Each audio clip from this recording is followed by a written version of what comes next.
The moment it all began for me.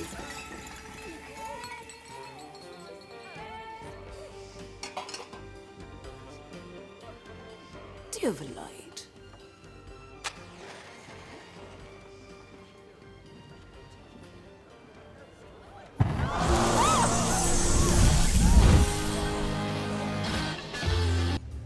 Who are you? You look vaguely familiar. I look stunning. I don't know about familiar, darling. Your hair, is it real? Black and white wool. I like to make an impact. Right. What was your name? Cruella. Oh. That's quite fabulous. And Yeah, I saw that commercial about 1,000,000 times before I actually saw the movie. Well, I didn't really watch Disney movies a lot. It was one of the things during my self-love renaissance, so to speak, when I started allowing myself to actually watch Disney movies. And this was one of those ones that really changed my existence. Vin Young, a very great speaker, said, "It takes one voice at the right pitch to start an avalanche." And this movie started way more than that for me. It started a wildfire. It kickstarted my whole villain phase.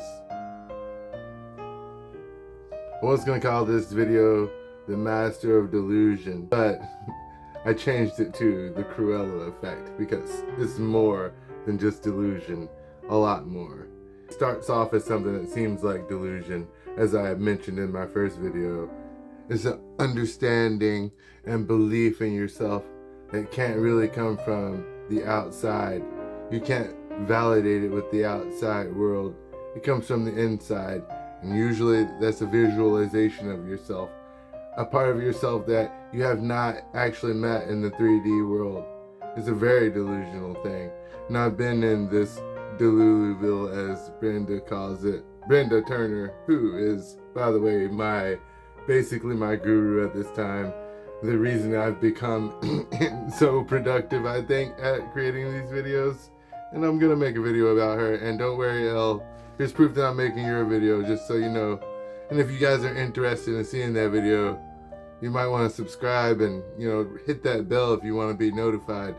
And give it a like if you like this video. And I usually don't hit that cadence this early in the video, but just so easy, wasn't it?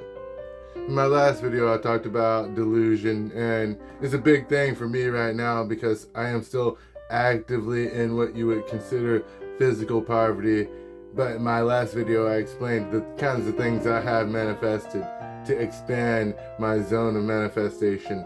And I spoke on it in a previous video that faith starts as an action, but over time it becomes a feeling. And the time I've went through recently has given me even more faith in my delusion.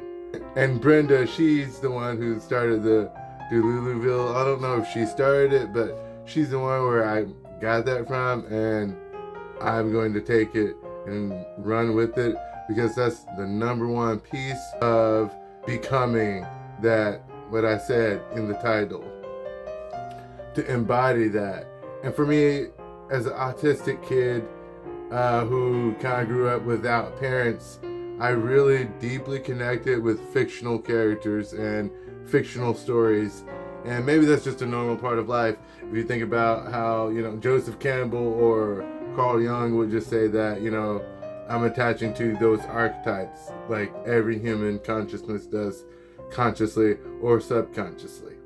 My favorite character growing up was Vegeta, and he was an arrogant, princely type person. And I'm trying my best not to cuss that much in this video, but I might slip up.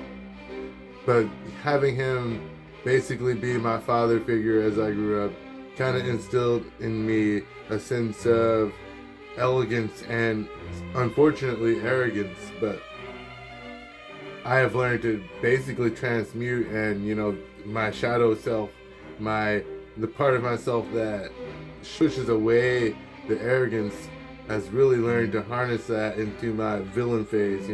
I don't have to actually be evil and mean to people, but I've learned to assert my boundaries. I've learned to work hard and be hard, for that matter, and withstand shit to accomplish my goals. It takes some actual gumption to gain the assertiveness to actually go after yourself and go after your goals and manage yourself, manage your time to become that person. It just doesn't happen. It doesn't happen overnight. It takes radical action. It takes like breaking the status quo. It takes changing up who your friends and family thought you were going to show up as. It requires you to show up as and become that delusional version of yourself. I kind of realized I was already doing this, even though I am in what I consider, what anyone else I guess would consider around me, impoverished zone. I have maintained for myself a status of living, even though it is smaller, and I've chose quality over quantity when it comes to having to downgrade. And for me, that's very important, because in order for me to embody an abundance mindset, I have to continue to operate from an idea of there's no such thing as lack. So I can't tell myself that I can't have the best coffee. I can't tell myself that I can't wear nice clothes. Like, I will just have nice clothes, but less of them. Get less clothes. Just make sure that everything you have, everything you give yourself is actually quality, actually beauty. Like, there's really no reason to bring cheap shit into your life. It's not worth it. Like, if you can't afford the thing, then save up and buy the thing that you actually want. Take the time, take the effort, take the energy to actually manifest the thing you want. Don't cut yourself short.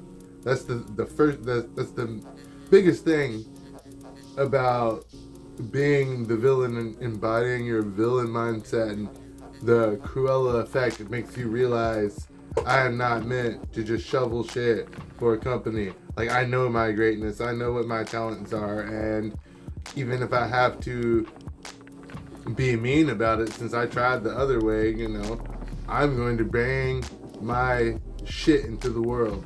And it synchronistically has come up a lot, and why I'm calling this the Cruella effect. I'm realizing it's not just me, like, my name, Alexiel, it has always been my alter ego to my human given name, because I never felt like I actually embodied my actual self.